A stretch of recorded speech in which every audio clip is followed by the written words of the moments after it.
Bulletin से पहले एक बड़ी अपडेट आपको दे दो, जिसमें आपको बता दें कि यूपी में इस वक्त अलर्ट है। जी हां, उत्तर प्रदेश में आयल मोहम्मद विवाद के बढ़ते तनाव के बीच पुलिस ने शुक्रवार को जुमे की नमाज को शांतिपूर्ण ढंग से संपन्न कराने के लिए अलर्ट घोषित कर दिया है। यहां पर पूरे प्रदेश में सभी थानों को सख्त निर्देश दिए गए हैं कि मस्जिदों के आसपास विशेष निगरानी रखी जाए और साथ ही किसी भी असामान्य गतिविधि पर तत्काल कार्रवाई की जाए। यह अलर्ट पूरे उत्तर प्रदेश के लिए लागू किया गया है। यहां पर सिविल ड्रेस में भी पुलिसकर्मियों की ड्यूटी लगाई गई है। तो वहीं बड़ी अपडेट, बड़ी जानकारी आप तक पहुंचा दे, जहां पर आपको बता दें कि आलम मोहम्मद पर यूपी में अलर्ट है। तो इस तरीके से आज जुमे की नमाज है और जुमे की नमाज को लेकर पूरे उत्तर प्रदेश में अलर्ट घोषित किया गया है। पुलिस प्रशासन को चप्पे चप्पे पर नजर रखने के लिए कहा गया है। पूरे प्रदेश में आज जुमे की नमाज को लेकर अलर्ट है। थोड़ी देर में जुमे की नमाज अदा की जाएगी, लेकिन उससे पहले पुलिस प्रशासन पूरी तरह से अलर्ट नजर आ रहा है। अगर जिला प्रशासन लोगों के साथ रोक टोक करेगा और बदतमीजी की जाएगी या उनके साथ ज्यादती की जाएगी तो उसकी जवाबदेही जिला प्रशासन की खुद होगी। बाकी हमारा प्रोग्राम पूरी तरह अमन का है और मेरी अपने तमाम लोगों से ये दरख्वास्त है कि बहुत ही जिम्मेदारी के साथ अच्छे मुसलमानों की तरह और सच्चे हिंदुस्तानियों की तरह इस ज्ञापन में शरीक हों और अपने बेदारी का सबूत दें। तो मौलाना तौकीर रजा को भी आप सुन रहे थे, जो बात तो अमन चैन की करते हैं, लेकिन जब ये सड़कों पर उतरते हैं, अपनी आवाम के साथ सड़कों पर उतरते हैं, अपने फॉलोअर्स के साथ सड़क पर उतरते हैं, तो कई बार देखा गया है कि जिस तरीके से सिर्फ और सिर्फ उत्पात ही देखने को मिला है। और दीपक हमारे संवाददाता हमारे साथ जुड़ चुके हैं लाइव। दीपक, क्या अपडेट जानकारी मिल पा रही? क्योंकि जिस तरीके से कल ये बयान जारी किया गया था मौलाना तौकीर रजा से, वो अमन चैन की बातें तो करते हैं, लेकिन जब वो सड़कों पर अपनी आवाम के साथ निकलते हैं तो सिर्फ और सिर्फ उत्पात देखने को मिलता है। और इससे पहले की घटनाओं का हम जिक्र करना चाहेंगे कि किस तरीके से उन्होंने शांतिपूर्ण ढंग से एक अमन चैन के शहर बरेली में उत्पात मचा दिया था और एक बार फिर से वही आह्वान किया गया है। ने आइलम मोहम्मद पोस्टर का जो विवाद शुरू हुआ था उसको लेकर आज जुमे की नमाज के बाद एक ज्ञापन देने का ऐलान किया था कि तमाम बरेली शहर के युवाओं से आह्वान किया था कि वो नमाज पढ़ने के बाद इस्लामिया ग्राउंड में आए और इस्लामिया ग्राउंड के बाद वो पैदल यहाँ से मार्च निकालेंगे और कलेक्ट्रेट पे जाकर जिलाधिकारी को ज्ञापन देंगे। जिलाधिकारी के नाम जो ज्ञापन होगा वो राष्ट्रपति महोदय के नाम होगा और कहा जाएगा कि देश में अपने हुजूर से, अपने पीर से, अपने रहनुमा से प्यार करना कोई गुनाह नहीं है। इस बात को लेकर जो FIR दर्ज की गई है उसको रद्द किया जाए। इन तमाम बातों को लेकर ज्ञापन का ऐलान किया था। मगर तौकीर रजा का जो इतिहास है, जो इतिहास है 2020 हो, 2021 हो, 2024 हो, वो जब भी किसी भी चीज का आह्वान करते हैं तो धर्म के नाम पे उनके साथ बेशुमार भीड़ जुटती है। सबसे बड़ी बात ये रहती है, कल देर रात तक उनको समझाने की कोशिश की गई और उनकी तरफ से कंप्लेंट जारी किया गया कि उन्होंने जो आह्वान किया उसको निरस्त करते हैं। मगर अब से कुछ देर पहले, 2 घंटे पहले, उन्होंने एक वीडियो वायरल किया जिसमें कहा है कि वो अपने उस बयान पे फिर कायम है और वो लोगों से आह्वान करते हैं कि दुरूद शरीफ पढ़ते हुए वो अब नमाज पढ़ने के बाद इस्लामिया ग्राउंड में आए और इस्लामिया ग्राउंड में आके अपने रंजो गम का इजहार करें। जो हुजूर के शान में गुस्ताखी हुई है उसके लिए वो नाराजगी व्यक्त करें और तमाम लोग चुपचाप आए, शांतिपूर्ण तरीके से आए और जहां से ज्ञापन देने के बाद और वो शांतिपूर्ण तरीके से वापस जाए। इस बात को लेकर जब SSP बरेली अनुराग आर्या और जिलाधिकारी बरेली अविनाश सिंह ने कई दौर की अपने प्रतिनिधिमंडल से वार्ता कराई और मौलाना से कहा कि अपने उसको कैंसिल करें। कहीं भी हो सकता है जब भीड़ जुट जाती है तो भीड़ जुटने के बाद लगातार जो भीड़ वापस जाती है, तो पिछली बार भी शामतगंज में भीड़ के ऊपर पथराव हुआ था और बड़ी हादसा, बड़ा बवाल होते होते चला था। उस बात को लेकर पुलिस ने भी इस बार कमर कस ली है। मौलाना का जो घर है सौदागरान, उसमें लगातार पूरी खचाखच भरी हुई पुलिस है। अब मौलाना अगर घर के अंदर है, बताया जा रहा है देर रात से मौलाना का पता नहीं चल रहा है कि वो घर में है या घर से कहीं फरार है।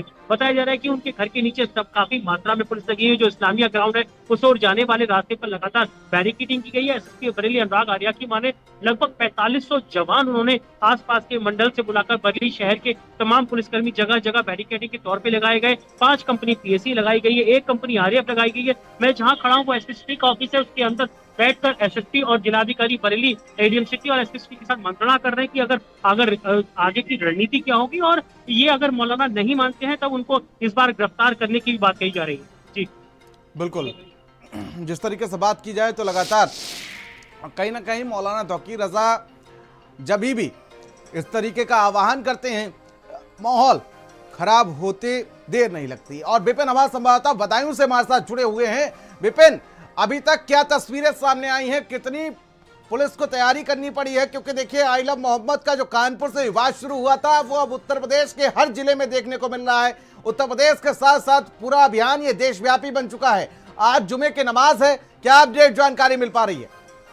देखिए प्रणत, मैं आपको सबसे पहले दिखा दूं, मैं जामा मस्जिद तो खड़ा हुआ हूँ, मेरे पीछे तमाम पुलिस फोर्स यहाँ पे अलर्ट है। आप देख सकते हो कि पूरी अलर्ट मुस्तैदी के साथ में यहाँ पुलिस फोर्स लगा दिया गया। ये पूरा आप देखते हो जामा मस्जिद है यहाँ पर बनाई थी और यहाँ पर शांति रूप से यहाँ पे नमाज अदा की। जिस तरीके से IMC प्रमुख ने एक वीडियो वायरल करके जो स्टेटमेंट किया था, उन्होंने आह्वान किया था कि जो है जितने मुस्लिम साथी हैं, जो आई लव मोहम्मद को लेकर पूरा कहा था कि जो नबी के सामने गुस्ताखी की जा रही है, हमारा जो इस्लाम धर्म है उसमें इंटरफेयर किया जा रहा है। उसी के चलते हुए लगातार जैसे ही इनका बयान आया, पुलिस एकदम पूरा अलर्ट मोड पे आ जाती है। बदायूं की अगर खास करके बात की जाए तो यहाँ के तेज तर्रार एसएसपी सुखदेव सिंह ने गूगल मीट रात में ही बुला के और सभी जो थाना अध्यक्ष सभी को अलर्ट मोड पर कर दिया। मेरे साथ में पीछे आप देख रहे हो, लगातार पुलिस फोर्स यहाँ पे लगा दिया गया है।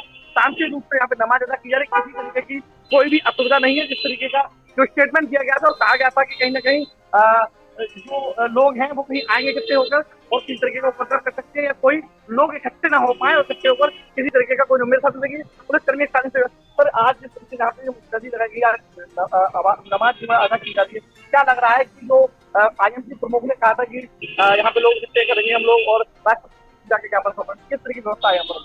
कानून एवं शांति व्यवस्था को लेकर के अलर्ट के लिए कहा गया, सभी धार्मिक स्थलों पर पुलिस नहीं किसी प्रकार की कानून एवं शांति व्यवस्था देना होगा। जो कहा गया था कि पोस्टर लगा दिए गए तमाम जगह, पोस्टर पर समाज में कहीं आक्रोश या तरीके का कोई अपराध है क्या? सभी धर्मगुरुओं से वार्ता होगी, किसी ने भी इसी प्रकार की कोई नाराजगी या कोई ऐसी बात प्रकट नहीं की है, सब समझे। तो आप देख रहे हो कि साफ तरीके से पुलिस कर्मचारी वो भी सब लगा दिए, थानाध्यक्ष लगाए हुए, साफ तरीके से कहना है कि पुलिस अलर्ट मोड पे, किसी तरीके का कोई रिएक्शन इस तरीके का देखने को नहीं मिल रहा है। भले से मौलाना कह रहे हो कि हमने जो है तमाम ये संदेश दिया है, संदेश देने के बाद में जो मुस्लिम समुदाय के लोग हैं वो कहीं ना कहीं कम्युनिटी खिस्ती होगी, लेकिन ऐसा हालांकि नहीं है। हालांकि वो भले से कह रहे हो, दावा कर रहे हो और अपने जो बयान है उन्होंने एक वीडियो वायरल करके अभी हम लोग देख रहे हैं, एक वीडियो वायरल करके उन्होंने कहा था कि हम लोग अपने बयान पर अभी भी अड़े हैं और हम लगातार कह रहे हैं कि मुस्लिम साथी हैं वो हमारे साथ है और हमारे जो मुस्लिम जो धर्म है, जो मजहब है, उसको लेकर कहीं ना कहीं हमारे उसमें गुस्ताखी की जा रही है, हमारे उसमें इंटरफेयर किया जा रहा है। आपके पास संदीप खेर हमारे संवाददाता लखनऊ से हमारे साथ जुड़ चुके हैं। संदीप, क्या अपडेट जानकारी, लखनऊ में किस तरीके की तैयारी देखने को मिल रही है? देखिए प्रियवत, आई लव मोहम्मद जिस तरीके से देखिए ये लाइन शुरू हुई, उसके बाद देखा गया कि तमाम राज्यों में देखिए प्रदर्शन हुआ, लेकिन स्थिति को संभालने का काम देखिए उत्तर प्रदेश पुलिस ने भी किया, क्योंकि ये योगी सरकार है। और देखिए अभी मेरी राज्यसभा सांसद ब्रजलाल से भी बात हो रही थी, तो उन्होंने खुद ये कहा है कि ऐसे तत्वों को हम शरारती तत्व जो हैं उनको हम सख्ती से निपटेंगे। हमें ना आई लव मोहम्मद से दिक्कत है, ना ही हमें किसी अन्य चीज़ से दिक्कत है। हमें दिक्कत यह है कि इसकी आड़ में किस तरीके से जो अराजक तत्व हैं वो अराजकता फैलाने का काम कर रहे हैं, क्यों आखिर इस तरीके का प्रदर्शन किया जा रहा है। और उन्होंने ये भी कहा कि ये जो पूरी व्यवस्था है, ये जो पूरा एक प्रदर्शन किया जा रहा है, ये कानून व्यवस्था से जुड़ा हुआ है। इस पर विपक्ष ने कुछ नहीं बोला, तो क्या विपक्ष के लोग इसको समर्थन कर रहे हैं? विपक्ष के लोगों द्वारा इसमें फंडिंग की जा रही है। आखिर ये प्रदर्शन एकाएक क्यों सामने आ गया है? आई लव मोहम्मद की बात आपने देखा था, कानपुर में आई, उन्नाव में आई, ना जाने कहाँ कहाँ सर इस तरीके की बातें सामने आई कि कई लोग हाथ में पोस्टर लिए हैं सोशल मीडिया पर। तो ये एक देखिए पूर्ण रूप से कहा जा सकता है कि माहौल को खराब करने का काम किया जा रहा था।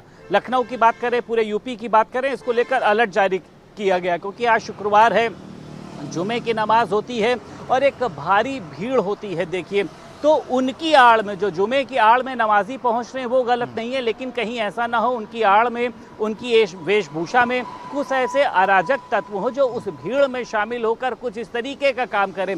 इसको लेकर जो है वो अलर्ट जारी किया जाता है। योगी सरकार में सभी मेरी तमाम मंत्रियों से भी बात हुई, उन सभी का यही कहना है कि हमको किसी भी चीज़ से दिक्कत नहीं, लेकिन हाँ, अगर किसी भी नारे की आड़ में, अगर किसी भी प्रदर्शन की आड़ में यूपी को दंगों में झोंकने का काम किया जाएगा तो इसको लेकर सरकार सख्ती से निपटने का काम करेगी। सभी ने देखा था CNRC में किस तरीके से राजधानी लखनऊ को आग में झोंकने का काम किया था, गाड़ियों को फूंक दिया गया था, लोगों को मारा गया था। लेकिन अब ऐसा नहीं होगा। हमारी सरकार ऐसे लोगों पर नजर रख रही। लेकिन फिलहाल लखनऊ की अगर हम बात हम सभी ने देखा था कि प्रदर्शनकारियों ने किस तरीके से पुलिस पर हमला किया था। पुलिस पर हमला करने के साथ साथ उन्होंने गाड़ियां भी तोड़ दी थी। आखिर कौन हक देता है इनको? शांतिपूर्ण ढंग से प्रदर्शन की बात तो करते हैं, लेकिन जब मौका मिलता है ये अराजक तत्व पुलिस पर हमला करते हैं, तोड़फोड़ मचाते हैं, उत्पात मचाते हैं। देखिए प्रियव्रत, इसके पीछे पूर्ण रूप से फंडिंग होती है। इसके पीछे देखिए कोई मानवीय इच्छा या मानवीय जरूरत नहीं होती है। आप समझिए ना कि आई लव मोहम्मद हो या अन्य, हम एक नारा और प्रचलित हो रहा है अभी वाराणसी में, आखिर इसकी जरूरत क्या है? लेकिन इसकी आड़ में दंगों को भड़काने का काम किया जाता है, उकसाने का काम किया जाता है। ऐसी जगहों पर ये नारे लगाए जाते हैं जहां पर दूसरे धर्म के लोग हो और उनको ललकारा जा सके, जिससे माहौल खराब हो। और जब सरकार सख्ती से निपटने का प्रयास करे, सरकार जब आपके घर से जो है वो सरकारी किसी भी मकान को अगर आप नुकसान पहुंचाते हो उसको वसूलने का काम करे, तो कहा जाता है कि सरकार जो है वो किसी धर्म विशेष का नुकसान कर रही है। लेकिन अब योगी सरकार है, इस तरीके की स्थिति है नहीं। उत्तर प्रदेश की पुलिस जो है वो लगातार सोशल मीडिया पर मॉनिटरिंग कर रही है। जो भी इस तरीके के नारे फैलाएगा, जो भी इस तरीके की ऐसी कोई अराजक लाइन संदीप, मैं लौटूंगा आपके पास, लेकिन इसी बीच एक बहुत बड़ी खबर सामने आ रही है जहां पर प्रयागराज